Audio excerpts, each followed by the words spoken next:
O primeiro semestre do governo Bolsonaro, positivo ou negativo, André Regis? Positivo. Tenho a menor dúvida quanto a isso.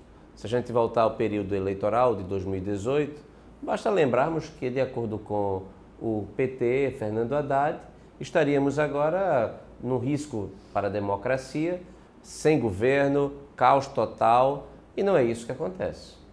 O governo Bolsonaro, ele existe. Nós temos elementos aí a comemorar, inclusive, na perspectiva dos governos recentes, do PT, e também do Michel Temer, porque são 6 meses onde não há escândalo de corrupção contaminando o governo. Não há nenhum fato que macule a imagem de honestidade do governo até este momento. Então isso é algo extremamente positivo, né? Há uma agenda que está sendo tocada, ancorada na reforma da Previdência, isso também é positivo. E eu acho que o principal mérito de Bolsonaro foi ter conseguido, com a sua comunicação, essa comunicação de atrito, de confronto, ele conseguiu colocar na agenda a reforma previdenciária.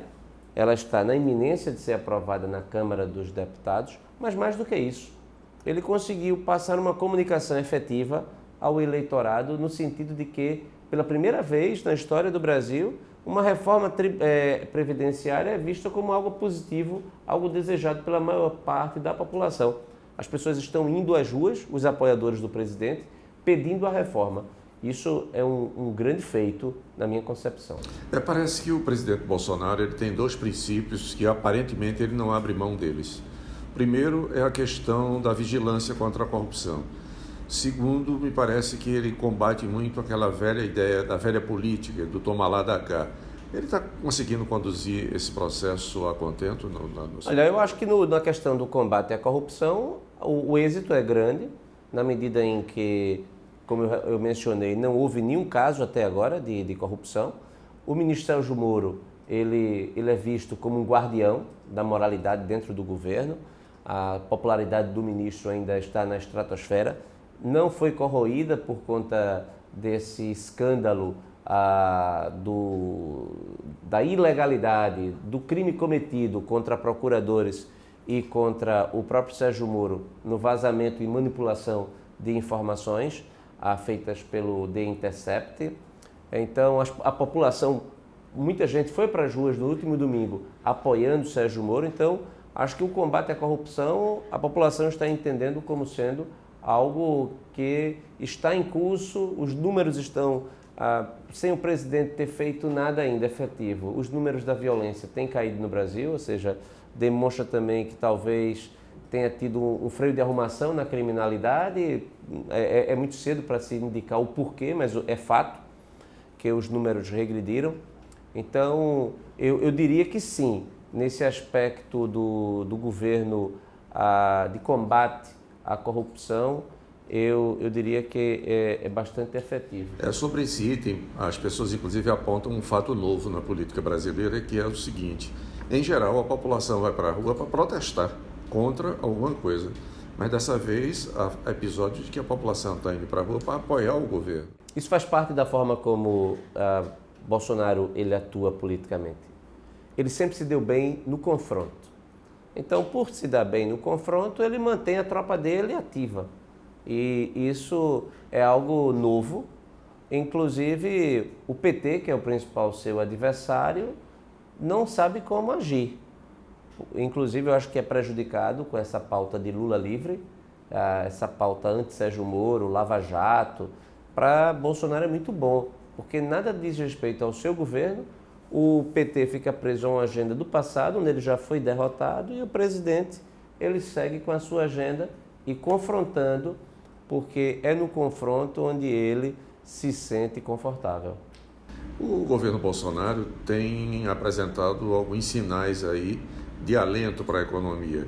Me parece que esse acordo firmado do Mercosul com o livre mercado europeu, me parece que... Como é que você vê esse evento? Eu acho que é bastante positivo, porque resgatou o Mercosul. O Mercosul estava absolutamente na UTI há muitos anos, desde que o Fernando Henrique deixou o governo, Lula entrou e Lula mudou a pauta do Mercosul. Os anos do PT foram de ideologização do Mercosul, inclusive colocando a Venezuela, de Hugo Chávez, criando um bloco ideológico contrário à liberação do comércio internacional. Aquilo fez com que o Mercosul perdesse relevância. Eu acho que foi uma surpresa para todo mundo que, de repente, o Mercosul ressurge como uma esperança de maior intercâmbio comercial, fazendo com que haja muitos cálculos aí de que nos próximos 10 anos isso vai gerar riquezas na ordem de 1 trilhão de dólares no que se refere ao fluxo da Europa para o Mercosul e do Mercosul para a Europa, ou seja, muito positivo. Para mim foi uma grande surpresa, mas é importante que seja dito que essa negociação ela não se deu exclusivamente no governo Bolsonaro. Nenhum governo seria capaz de, em 4 meses, 5 meses, ter fechado um acordo dessa dimensão. Isso já vem do período do governo Michel Temer, quando a diplomacia comercial brasileira passou a ter uma maior liberdade e também houve a mudança no governo da Argentina, ou seja, os cenários mudaram do Macri na Argentina e Bolsonaro no Brasil. A boa notícia para todos e espero que a gente consiga essa oportunidade e seguir obtendo bons frutos dessa oportunidade. Você acredita que a reforma previdenciária seria aprovada ainda até o final do mês de julho? Na Câmara dos Deputados, eu acho que sim.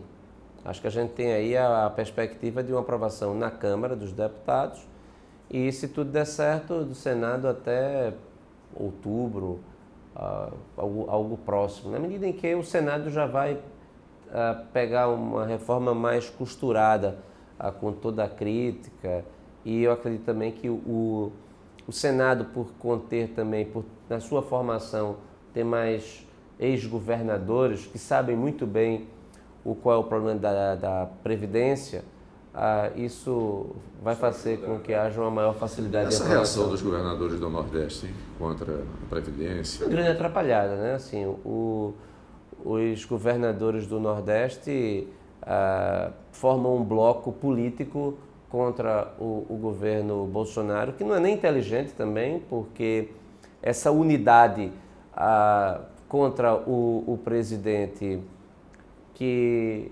inclusive gosta do confronto, e olha que o presidente até tem mantido até uma certa equidistância, tem até, quando ele veio aqui a Sudene, ele se reuniu com os governadores inclusive naquela oportunidade não fizeram nenhum tipo não tiveram nenhum tipo de comportamento mais de confronto.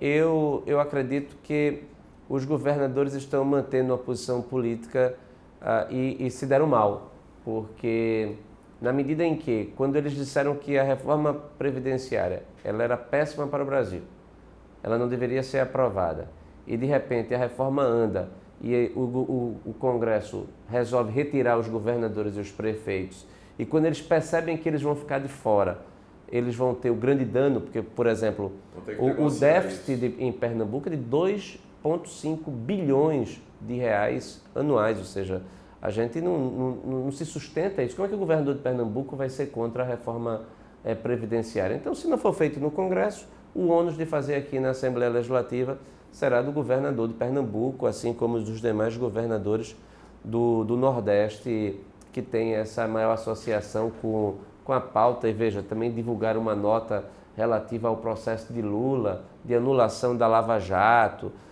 O que é que os governadores do Nordeste devem fazer? Uma ampla frente para discutir, reabrir temas relacionados à Lava Jato. Eles estão no passado, pauta atrasada, a pauta que não constrói, muito pelo contrário. Ok, muito obrigado. Conversamos com o vereador André Regis sobre os primeiros 6 meses do governo Bolsonaro e outros aspectos da política brasileira. Até a próxima.